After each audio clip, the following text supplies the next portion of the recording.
Nothing says you can't do business after graduating from media and communication school.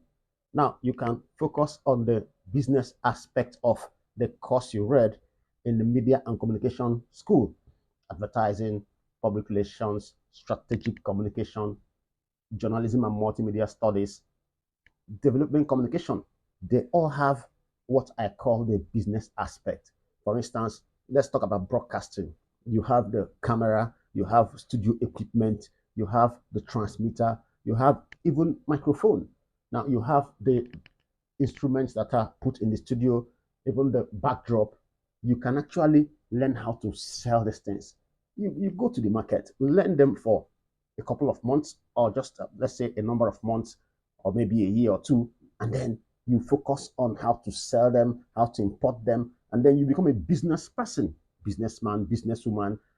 Because if you go to the market these days, business is not only left for those who don't have degrees. No, go there, you'll be amazed at the number of persons in the market that have degrees. So you that studied advertising, you can say, what equipment do they use in advertising practice? Of course, there has to be a studio for producing the advert, radio commercial, television advertising, the billboard. You have equipment for all these things. So instead of saying, let me go and practice what I studied, you can as well say, let me go into the business of importing those things that are used in the course I studied and then selling them to those who are interested. This might sound strange, but I tell you, not everybody that graduates from the journalism and media studies school decides to go into practice. You can finish studying, have the degree, have the experience, and then you go into business. There is nothing wrong in going into business after graduating from any of those departments in the communication faculty. I tell you that. And this could be lucrative for you. You know, most guys don't actually want to practice journalism.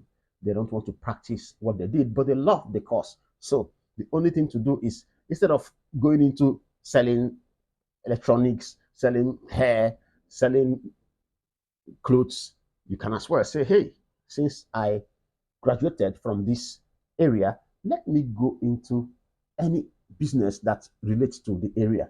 It's also part of it. You know, this is actually different from marketing. Yes, you might say, yes, you learn marketing communications under the communication school, but this is real business. Look out for the equipment.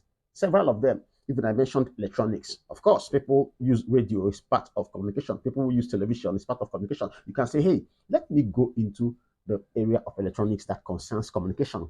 You know, the advantage you have the professional expertise to explain how this is used, especially if an institution comes and wants to buy the equipment, or someone who wants to go into content creation, who wants to own a studio comes. You will be able to explain this from the professional point of view. Like I said, this will always sound strange, but business is also an aspect of life that is very, very lucrative. All you need to do is have your degree. It's very important to go to school. School is not scam, like they say in this part of the world. It is not scam. Have a degree, acquire the knowledge, expand your horizon, understand this world, and then if it's buying and selling you want to do, you can say, let me do it in public relations. You may say, which equipment do they use for public relations? Public relations actually uses studios too, because the productions you do outside, you go and do community activities, you record the activities, you want to promote them through the media, you might need to produce, not might, you will need to produce the tape in a studio. So, studio equipment is also necessary for public relations. The mic is also necessary for public relations. A lot of things involved. You have outside broadcasting equipment, because big time public relations firms have outdoor broadcasting equipment. So they might need that.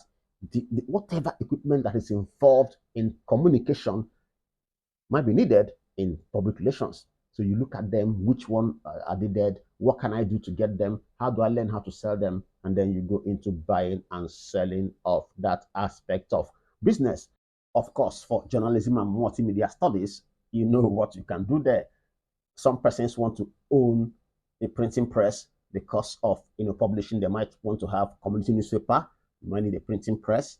You might need the materials for printing, the newsprint for printing, the different kinds of papers for printing, the ink, even computers. You see, these things are needed in multimedia journalism, multimedia studies. So whatever it is, this is psychological. If you don't want to feel somehow, you don't want to feel depressed that you finished a course and left it to go and learn how to sell bags, how to sell shoes, you can say, let me sell what is used in the practice of my profession. So you just sit back and check all through. You will see what to go and learn to sell. So like I said, this may sound strange because the expectation is that you're supposed to be taught how to write news, how to scout for news, how to edit news, how to do radio commercial, how to write a radio commercial script, how to write movies. You can see in the film production, those that are in film production department, I mean the film department, you see there's a lot to sell there, a lot to look at there. So instead of saying, let me just switch and say, hey, this is part of what I studied, let me focus on the business aspect and equip those who want to practice with what they need to be successful.